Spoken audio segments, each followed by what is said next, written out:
Hello everyone and welcome to your horoscope for the week of May 15th till 21st, 2023. We have a really intense and powerful sky ahead of us where there is so much going on astrologically in such a very short span of time. Well, one of these massive energies is Jupiter changing signs, but just before it changes signs, it activates the eclipse point. Now, if you remember back on the 19th or 20th of April this year, 2023, depending on where you were on the planet, there was a really intense and powerful eclipse, annular solar north node eclipse in Aries at 29 degrees. Jupiter was just barely touching the eclipse at that moment, but now it is exactly on that point and it will expand it. It will make us think about it, whatever has been going on in our lives or whatever that eclipse is still stirring up in our lives, because such a powerful eclipse echo either it manifests and it stays, or at least it echoes even in preparation mode, because the time span is usually 6 months after over the course of that period. But the specifics of that eclipse kind of tells us that it's kind of quick. So now is a really perfect opportunity either for that eclipse to truly make its way into our collective and individual awareness, and Jupiter expands it. That is both good and bad. It is two-sided in a way, because any eclipse does have a sense of urgency, and if that is eclipsed, so that is expanded, sorry, we're gonna be feeling that all that intensely. But there is the blessing, there is the faith, there is the leap of faith, sorry to use the word again, the moment of courage, justice, sovereignty, fight for the self, the initiative, so all the strength of the sign of Aries. Those are going to be definitely there and expanded. There is a militaristic side of this energy as well, but that consumes itself very quickly. It just makes militaristic, how should I say, tensions seem a bit, edgy at the beginning of the week, but then it very quickly, on the 17th of May, move into the sign of Taurus. But as I said before, it makes it move, it will highlight whatever the eclipse is doing in our lives personally and of course collectively. Uh, Another really important energy shift is Mars leaving the sign of Cancer around the 20th of May and moving into the sign of Leo. Now, in it, just this energy in itself is absolutely wonderful, because Mars loves being in the sign of Leo. It gives strength to the heart, motivation, determination, the fight, the passion, the ambition, the inner sun shining, the creativity, the bravery, the strength to go that extra mile, the sign of children, so the inner child active, playfulness, adventure, a bit of erotica, of course, as well. But as soon as Mars enters into the sign of Leo, it will speak with tension with Jupiter. So, the darker side of Leo, of course, is self-centeredness, sense of urgency, boldness, but in great bit excessive measure, violence, ego storm, or living an emotion extraordinary intensely, overdoing passion, if that makes sense. Um, Almost to the degree of obsession. Why not? Because it's a fixed sign. We can use certain non-complementary words as well here, because that is the specifics of this energy. But if that wasn't enough, it opposes Pluto and it squares the south node, so that activates the fixed Grand Cross that I'm going to be speaking about later on in the horoscope.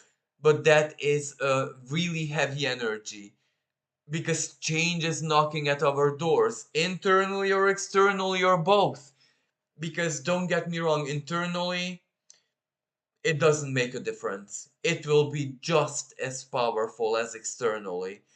If inner forces move us to a certain direction, or to change something, or to break through, because this is where breakthrough is necessary, that's just as intense if life just sweeps us in that direction. But chances are it's a little bit of both. We're going to be seeing this on the world stage as well. So Pluto in Aquarius retrograde, protests, uprising, people demanding individual rights for their voices to be heard, economic justice, because Jupiter in the sign of Taurus, economy has to be fair, it has to be just, loyal competition, everything unloyal, deceitful, lying, like even adverts, even the power of social media might be limited, but the opposite of this, everything authentic, natural, good old fashioned value, immortal value, love, 5 cents, all of that expanded, and that is ultimately where the blessing lies. And going back to Jupiter a little bit, as soon as Jupiter enters the sign of Taurus, it holds the conjunction, which will get stronger and stronger with the North Node. So our collective future forward. This may be a karmic energy, psychological energy, the energy of practical necessity. Mercury conjunct also the North Node. Mercury in the sign of Taurus can speak to us about like the practical side of things. There is value, aspiration, but what do we do with it? How do we, the modus operandi, the plan, the design, the schematic, the communication, and everything that has to do with it, that can be seen as Mercury working together with these energies. So basically, the North Node is sandwiched, in between Mercury. Mercury just going, direct. Mercury still standing still. Very, very powerful, amplified. So exactly the plan. What have we learned? What have we done? What have we resolved? What have we set up? That even that is okay. Under this Mercury retrograde, where is our wisdom? Where is our logic? And Mercury retrograde in Taurus sometimes can speak about austerity, cutting down, um, illness, physical illness, frailty, the Five of Pentacles tarot card energy. So all of that, feeling a bit left out in the cold, if you know what I mean. Now that might end. That might see resolutions, solutions, bettering, if that's even a word. So there is a lot of good, so to speak, in the sky as well. The Grand Cross makes us feel the pressure, the tension, especially because Pluto, and this is ongoing. This is like an energy that we're already used to. Pluto squaring the North Node, the South Node as well, the nodal axis. This is where in some places, some situations, in some circumstances, yes, we are powerless, but we need to seek where our power lies. This is, long story short, in a nutshell. Where does power solution lie? Pluto in Aquarius highlights that intelligence, solve mind over matter, or solving things through intelligence is one of the, and intelligence can include technology, tactics, anything which has to do with intelligence, even, why not, emotional intelligence. So resolving the situation with that's one of the places where truly power lies. But this is where not every individual, not every person is compatible with that. Absolutely. And for them, the knowledge, the truth, maybe the stark truth, that the world of that kind of intellect is not my realm, not my world, not my specific, not my dimension, so I don't have all that much power over there. But no problem, this is where squaring the North Node in Taurus, you have so much value in something else, and it would be wise to direct most of your energy where your true value lies. Like, let me give a really stupid, like, even I feel bad for using such a silly example, but a person, let's say, was a very good, I don't know what job they had, but they were really good at it, but it ended. And the future, the path forward, everyone's doing the IT and social media and the internet and all of that, office jobs or calculations or speculations or trading. And the person realizes that, well, it's not that they cannot learn it, but it just makes them even sick thinking about it. Now, Pluto can represent the dark side, but they're a really, really, really competent lover, let's say. They always had all their lives the best of feedback, and maybe ladies or everyone included cannot stay away from them. But Pluto again, this doesn't really cope well with their morality. But then you can use this personal attraction, become a therapist like massage, and you resolve the problem. And absolutely, that is part of the future. That is Taurus, that is Uranus in Taurus, healing through sensory stimulation, if that makes sense, because that does things to the central nervous system. Again, sorry, not Taurus, Uranus this case, and good things to the central nervous system. So only good things can result from that, more or less, if you know what I mean. So this is an example how this fixed grand cross, along with all the good, all the flavoring, help, divine inspiration, and everything else that's exactly available simultaneously this week. So there's a lot of support, which I'm gonna get to in a moment. But first, the fixed grand cross. So that is how we overcome and make the breakdown into a breakthrough. It's not easy, especially because for some individuals this is like emotional energy, and love is free. Love doesn't ask questions, love doesn't care about logic, love doesn't really care about even spirituality. If it's moral to simply fall out of love with someone in a bad circumstance and be honest about it, you know what I mean? But love doesn't ask, if it's moral, doesn't respect any logic. Love is ultimately Uranian, because Venus was born out of Uranus, so you know what I mean. So this is where there's no common solution, exactly the fixed energy. There's someone who lived a beautiful love story and all of that, commitments and common values, even money, investment, financial Taurus, let's say, and they fall out of love with that person. And the truth cannot be ignored. They have to be honest. But how are they honest? But for example, what I said can turn into the most beautiful alliance where everyone is free. It's unusual, no one expected this form of relationship, but everyone's happy. Or where the classical breaks, maybe a third member will fix the situation like a charm, or but it will break fixity. How? I don't know. Everyone has to see where their individual fixity is broken. How? In which manner? Well, collectively, we're kind of broken in so very many different ways.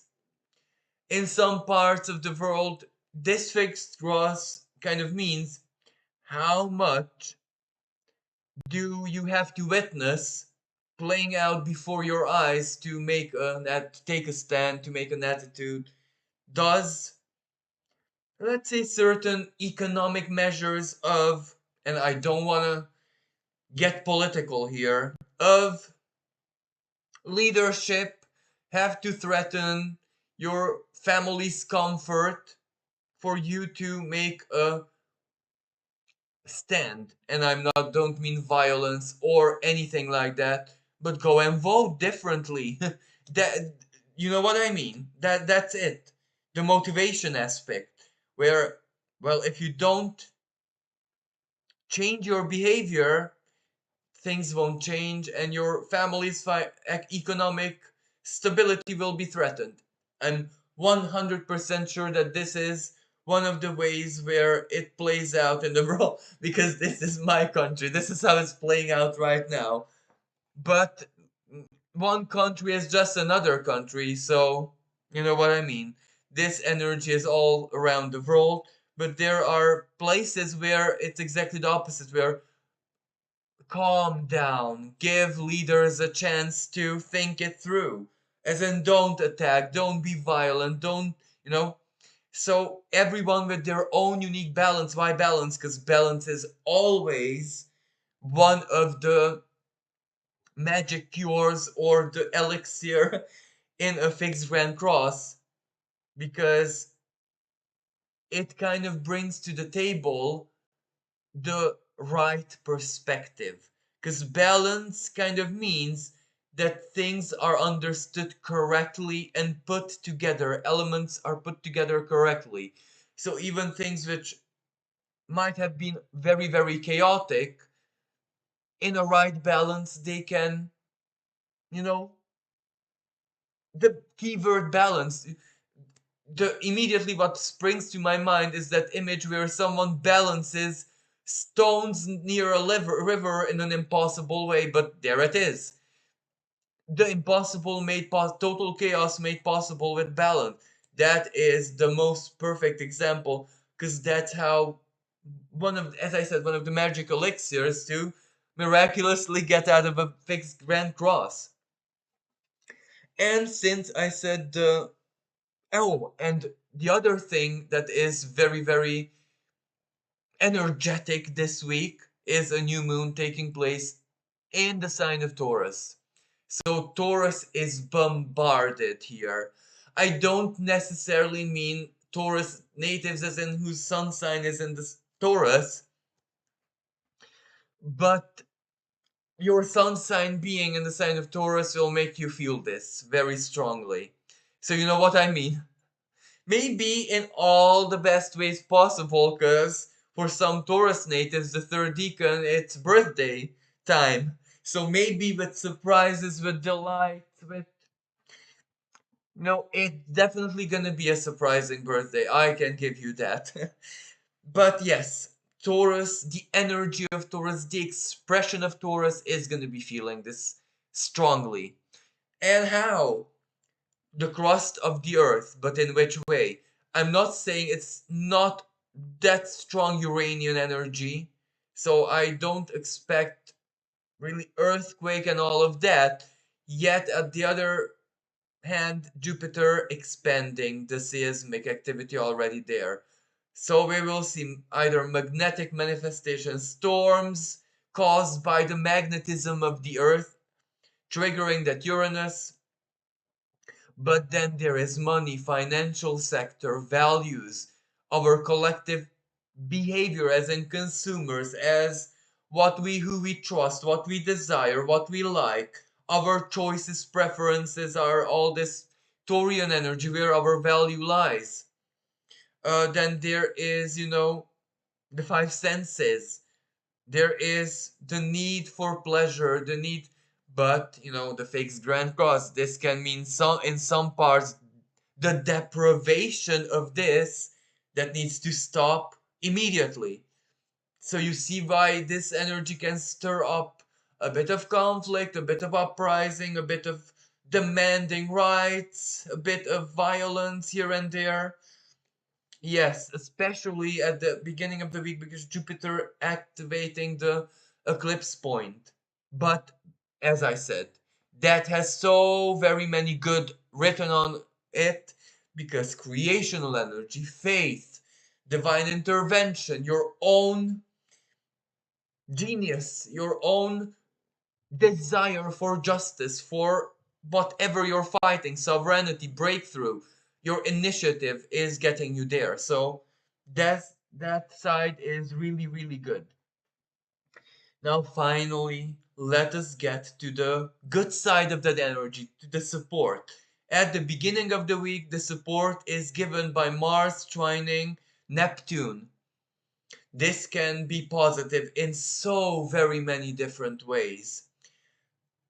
One example which is so very easy and happens every day, or should happen every single day, but this time it comes as honey, courage, help, support, uh, something really, really nice in gesture from family, from parents, from children, from people who are connected with you, as in belong to the same whatever, Cancer, Mars in Cancer, their action, their, you know, something that they do, their attitude, their initiative, the collective feeling, elation. Then there is artistic energy. There is the energy of care, compassion, charity, nurturing, delight, using the Neptunian illusions in all the best ways possible.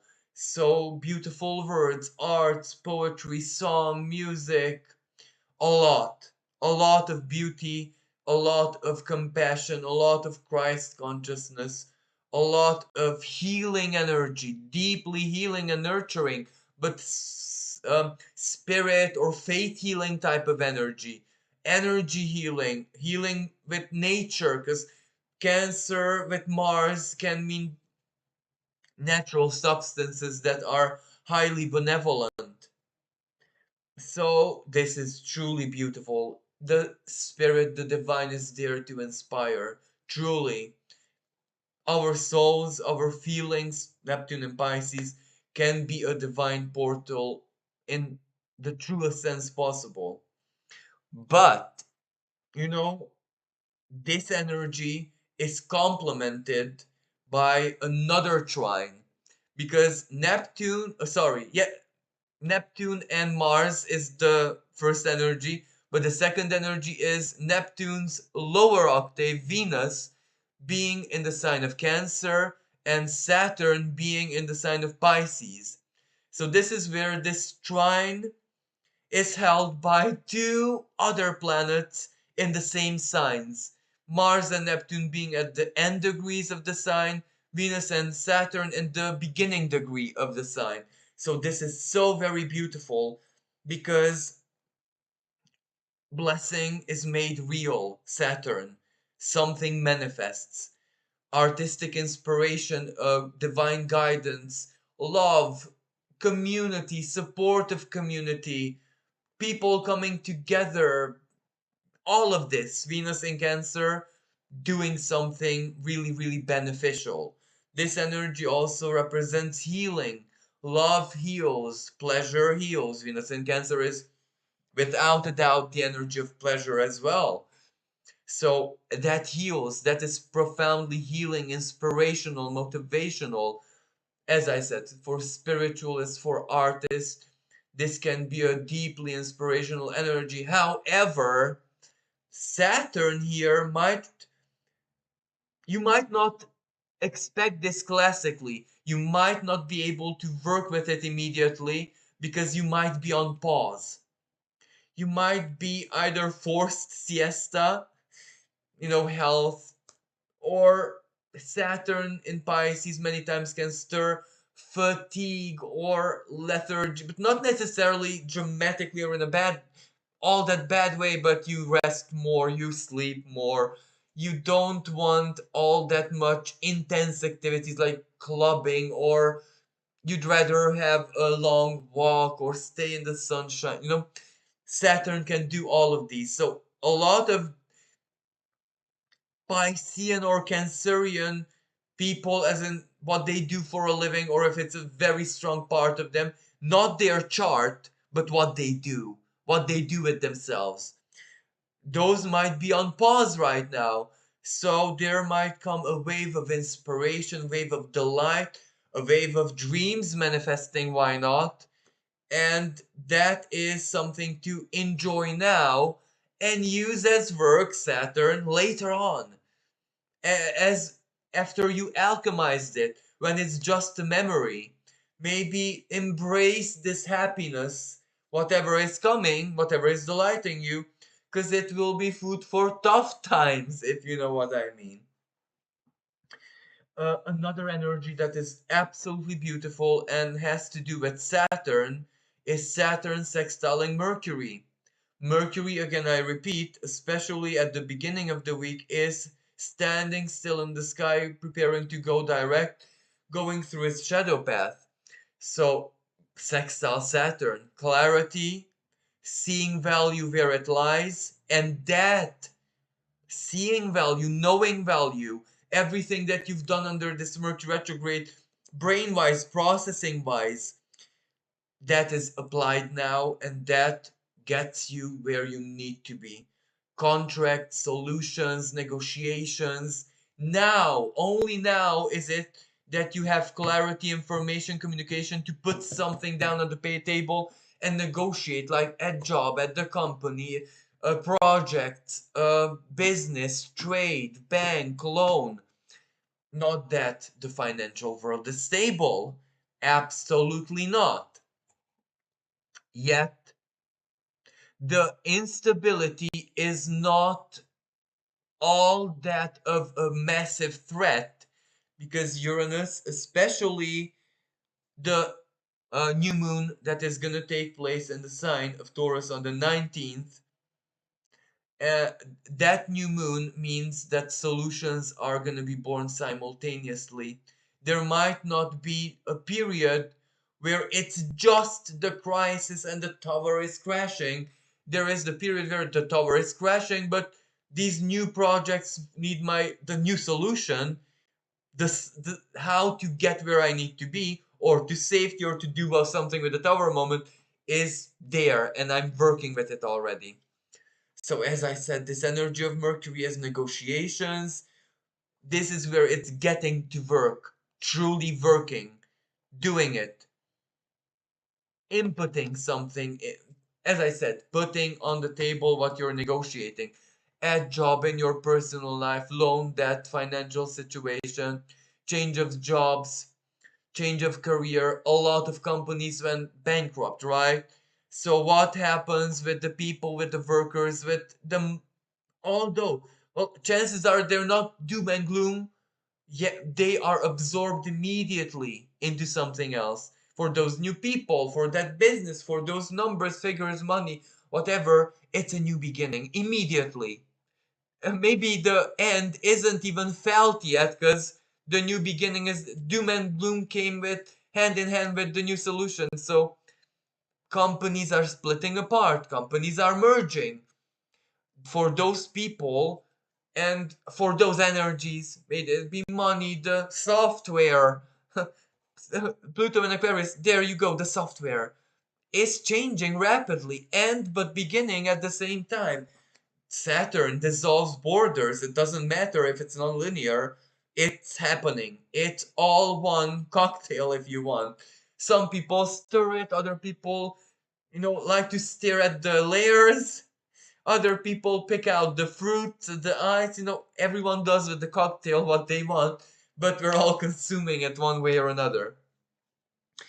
Um, there is another very, very beautiful energy which complements everything. Sun, sextile, Neptune. Dreams come true.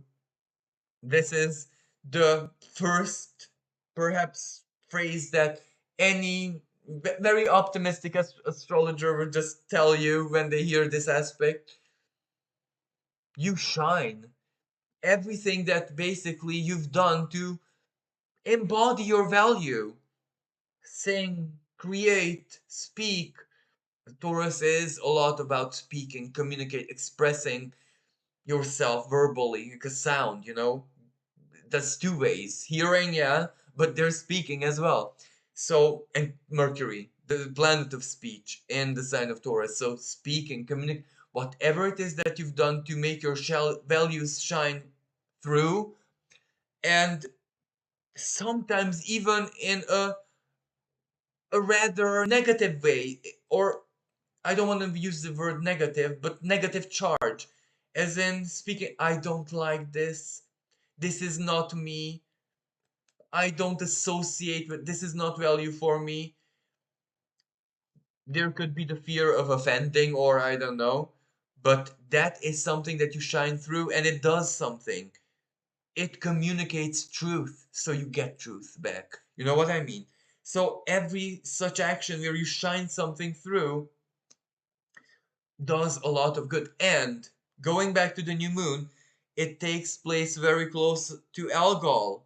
To Algol being at 26, 27 degrees of Taurus, and this 28 degrees, almost an erratic Taurus. So this also suggests whatever is falling, whatever is ending, whatever truth comes out, I don't like it, I don't love it, I don't love you. I don't love you in romantic sense, Taurus. I don't love you with the Venusian sense. That can be very, very hard. Extraordinarily hard. That can be, I don't know, for some souls, most of the time impossible. That doesn't even exist for them to say something like, admit something like no, because they cannot offend. But Algol, sometimes it has to be said. But of course, the constructive side of it, that I love you exactly because it is stripped of the illusion, because it's not Venusian, can have an infinitely strong gravity in any other way. I love you as a sister, as a friend, as whatever. But that love is there, and it's strong, and it's powerful, and it's reliable. And that's why Saturn, sorry, Neptune. It's so beautiful, so divine, so transformational. Neptune being in the third decan of a scorpionic transformational decan of Pisces. It ends, but in order to make it real, better, truthful, Scorpio. So this is just an example, but this can be career, job, this can be anything. Something that ends or something that is admitted, Algol, the head of Medusa. Something that before, if you looked at it, turned into stone, you couldn't. Now something triggers it, and there it is, the new beginning hand in hand. And needless to say, the new moon speaks harmoniously sextile with Mars, with Neptune. So all of what I said is definitely there. It is absolute, and Mars still briefly trines Neptune at the time of the new moon, because we must not forget that Mars only enters into Leo on the 20th. So at the time of the new moon, Mars will be an erratic. So that's very, very strong. Again, family, protection, very strong protective energy. But I think I do have a separate video about the new moon. If you'd like the specifics, you can just check it out on my channel.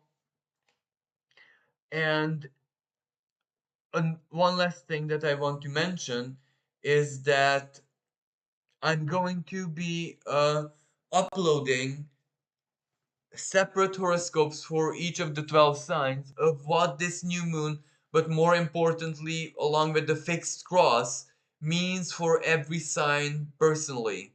So if you want to know what this energy, this horoscope means for your sun sign, then check out my channel in a little bit, because I will have them uploaded. So I'm gonna leave this horoscope like this. Thank you so very much for listening, all the love, all the support,